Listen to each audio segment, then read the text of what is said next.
Hi welcome to YoYo TV. 75 ఏళ్ళైనా 80 ఏళ్ళైనా BJP రాజకీయం నరేంద్ర మోదీతో ముడిపడి ఉంటుందా? అసలు మోడీ తిరుగులేని నేతగా ఎలా ఎదిగారు? పార్టీకి మించిన ఇమేజ్ ఆయనకు ఎలా వచ్చింది? ప్రధాని మోడీ ఉంటేనే బీజేపీ బలపడుతుందనే భావనకు అసలు కారణం ఏంటి? 3 విడతల్లో ఆయన చేసిన రాజకీయం ఏంటి అనేది ఈ స్టోరీలో మనం తెలుసుకుందాం. నరేంద్ర మోదీని కాదని ముందుకు వెళ్ళలేని పరిస్థితుల్లో ఆర్ఎస్ఎస్ ఉందా అంటే అవుననే చెబుతున్నాయి కొన్ని సర్వేలు. ఆయన 3 విడతల పాలనలో సాధించుకున్న ఇమేజ్ అలాంటిది. మరి ఇవాళ భారత్ వ్యాప్తంగా మోదీ మోడల్ రాజకీయం. ఆర్ఎస్ఎస్ నుండి ఎదిగిన మోడీ ఆ ఇమేజ్కు డబుల్ ఇమేజ్ని సంపాదించుకున్నారు. ఇక్కడ వాజ్పేయి, అద్వానీ వరకు నడిచిన రాజకీయం ఒకెత్తైతే ఇవాళ నడుస్తున్న రాజకీయం మరొకెత్తు. పరిస్థితులకు తగ్గట్టుగా వ్యూహాలు సెట్ చేసుకొని అనుకున్న లక్ష్యాలు సాధించుకుంటూ ముందుకు వెళుతున్నారు. మోడీ ప్రధాని అయ్యే వరకు బీజేపీ వేరు, ఆయన ప్రధాని అయ్యాక బీజేపీ వేరు. పార్టీ కంటే మోడీ కూడా చాలా ఎదిగిపోయారు. కేంద్రంలో ఉంది బీజేపీ ప్రభుత్వం కాదు, మోడీ ప్రభుత్వమే అనేంతగా ఆయన ఇమేజ్ ఉంది. వరుసగా ఒంటి చేత్తో అధికారంలోకి తీసుకురావడం, దేశవ్యాప్తంగా మెజార్టీ రాష్ట్రాల్లో కాషాయ జెండాను రెపరెపలాడేలా చేయడంలో మోడీ నాయకత్వ పటిమని స్పష్టం చేస్తుంది. ఇప్పుడు మోడీ విడతలో కూడా సంకీర్ణ సర్కార్ పాలన చేస్తున్నా కూడా ఎక్కడా కూడా ఆ భావన కనిపించకుండా ఇంకా మోడీ ప్రభుత్వమే అనుకునేలా చేయడం మోడీకున్న ఇమేజ్ వల్లే సాధ్యం.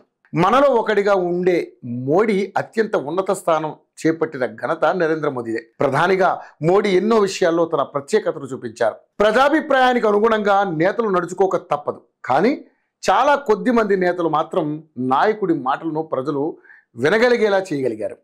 అలాంటి వారిలో మోడీ కూడా ఒకరిని చెప్పడంలో ఎలాంటి సందేహం లేదు. ఎన్నో ఆశలు, మరెన్నో ఆకాంక్షల మధ్య దేశ ప్రజలు 2014లో మోడీకి తొలిసారి ప్రధానిగా అవకాశం ఇచ్చారు. మోడీ వేవ్ ఎలా ఉందంటే బీజేపీకి ఏమాత్రం పట్టులేని ప్రాంతాల్లో కూడా మోడీ గాలి వీచింది. అంతకుముందు 12 ఏళ్ల పాటు గుజరాత్ సీఎంగా ఆ రాష్ట్రంలో తిరుగులేని రాజకీయం చేసిన మోడీ అదే వరవడిని ఢిల్లీకి వచ్చాక కొనసాగించారు.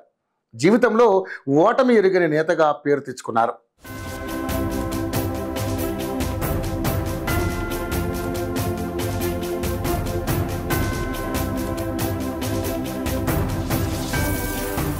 మోడీ తెచ్చిన ఊపుతోనే బీజేపీ జెండా పలు రాష్ట్రాల్లో ఎగిరింది. దశాబ్దాలుగా బీజేపీకి ప్రాతినిధ్యమే లేని రాష్ట్రాల్లో కూడా అధికార పీఠం దక్కడంతో బీజేపీలో మోడీ జపం కూడా ఎక్కువైంది. ప్రధానిగా మోదీ పరిపాలనపై కూడా తనదైన ముద్ర వేశారు. అవినీతికి తావిచ్చేది లేదని అధికార బాధ్యతలు చేపట్టిన తొలి రోజు నుంచే కార్యదర్శులకు చెప్పేశారు. అనుకున్నట్లుగానే చాలా పథకాల్లో నిధుల వృధాను అరికట్టారనే పేరు తెచ్చుకున్నారు. పైకి టీమిండియా అని చెబుతూ పెద్దన్న పాత్ర పోషిస్తున్నారని ప్రత్యర్థి పార్టీల నాయకులు అన్ని విమర్శలు చేసినా ప్రజలు మాత్రం నమ్మలేదు. మోడీ ఏం చేసినా ప్రజలు మంచి కోసమే చేస్తారు, పేదల పాలిట పెన్నిదిగానే చూశారు. ఇక రాజకీయంగా కూడా మోడీ గణనీయమైన విజయాలు సాధించారు. డబుల్ ఇంజన్ కి పట్టం కట్టారు. పలు రాష్ట్రాల అసెంబ్లీ ఎన్నికల్లో ప్రజలు స్థానిక బీజేపీ నేతలను కాకుండా మోడీని చూసి కాషాయ పార్టీని గెలిపించారని పలు సర్వేల్లో కూడా తేలింది. దేశంలోనే అతిపెద్ద రాష్ట్రమైన యూపీలో చాలా కాలం తర్వాత ఏకంగా 400 సీట్లతో బీజేపీ ఘన విజయం సాధించింది. అయితే సీఎంగా ఎవరిని కూర్చోబెడతారని దేశమంతా ఆసక్తిగా ఎదురు చూస్తున్న సమయంలో అందరినీ ఆశ్చర్యపరుస్తూ యోగి ఆదిత్యనాథ్ను ముఖ్యమంత్రి పదవిలో కూర్చోబెట్టారు మోడీ. అప్పటిదాకా కూడా యూపీలో చక్రం తిప్పిన ఎస్పీ, బీఎస్పీ పార్టీలను బలహీనం చేయడంలో మోడీ ఇమేజ్ ఎంతో ఉపయోగపడింది. ఇలా చాలా రాష్ట్రాల్లో అధికారంలోకి వచ్చింది బీజేపీ. చివరికి కాశ్మీర్లో కూడా పీడీపీతో పొత్తు పెట్టుకుని సంకీర్ణ ప్రభుత్వాన్ని ఏర్పాటు చేసింది. మోడీ చరిత్ర సృష్టించారు.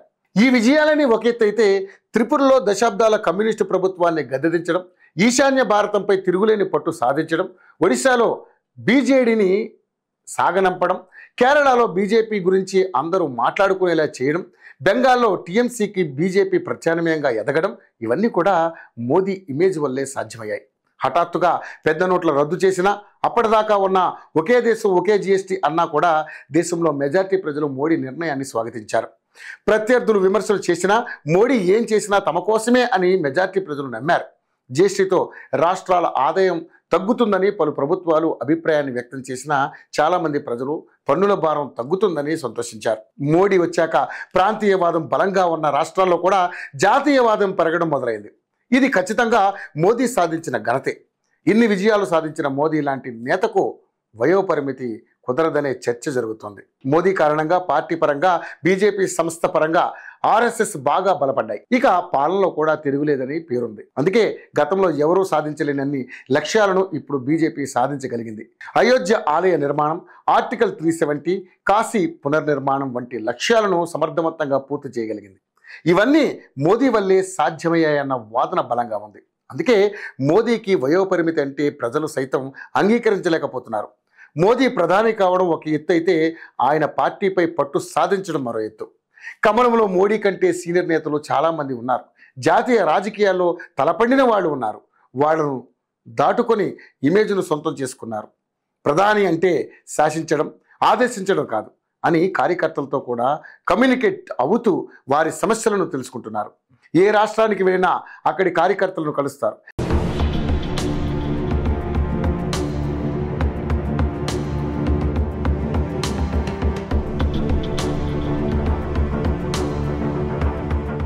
కేవలం ఒక్క విజయంతోనో, ఒక్క పనితోనో పార్టీపై ఎప్పటికీ పట్టు సాధించడం కుదరని పని.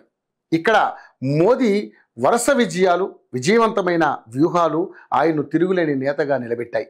ముఖ్యంగా మోడీ చరిష్మా ఆయనకు ప్రత్యేక ఓటు బ్యాంకును క్రియేట్ చేశాయి.